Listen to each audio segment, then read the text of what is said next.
Hello guys, welcome to Electronics of Tutorials. This is my zero lecture. In this lecture, we are going to learn in detail about the microprocessor. First of all, what is microprocessor and what does it mean? Microprocessor is an integrated circuit. It contains all the functions of a central processing unit of a computer. Before going to know about the microprocessor, we will discuss little about its history. The first mass product microprocessor was Intel 8080 in 1973. It cost about 400 US dollars. Now we are about to look its interior.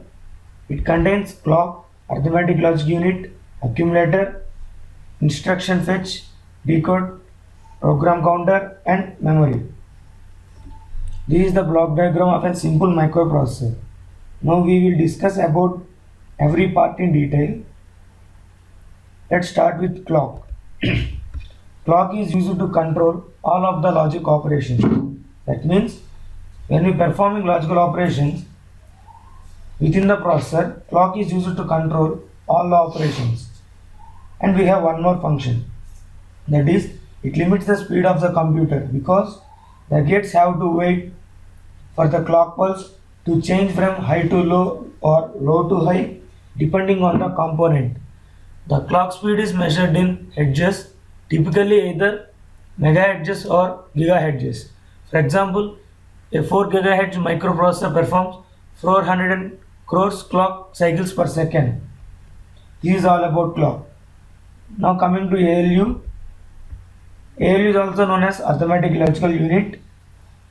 The purpose of ALU is to perform mathematical operations such as addition, subtraction, multiplication and division.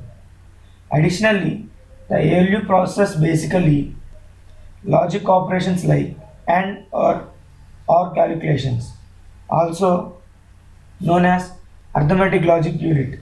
It serves as the computational hub of the central processing unit of a computer system. This is all about ALU. Then next we have accumulator. An accumulator is an 8-bit register that it is a part of an ALU of a processor. When we perform arithmetic operations using ALU, the result of operation is stored in accumulator. Next, coming to the memory, microprocessors require memory resources to store programs and data. Memory can be classified into two broad categories. They are volatile and non-volatile. Volatile loses its contents when the power is turned off, and non-volatile can retain its contents even if power is turned off. And there are few types of ROMs: programmable read-only memory, erasable programmable memory and electrical erasable memory. And RAM. There are two types of RAM: dynamic RAM and static RAM. Now we discuss about the program counter. A program counter is a register in a computer processor that contains the address of the instruction being executed at that current time. The program counter holds the address of the next instruction to be executed, while the instruction register holds the encoded instruction. This is all about the interior of a microprocessor. Coming to the advantages and disadvantages of a microprocessor.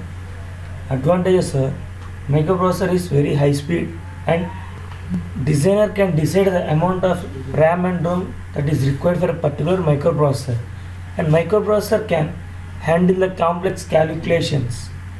Coming to disadvantages, microprocessor consumes high power and it is very high cost.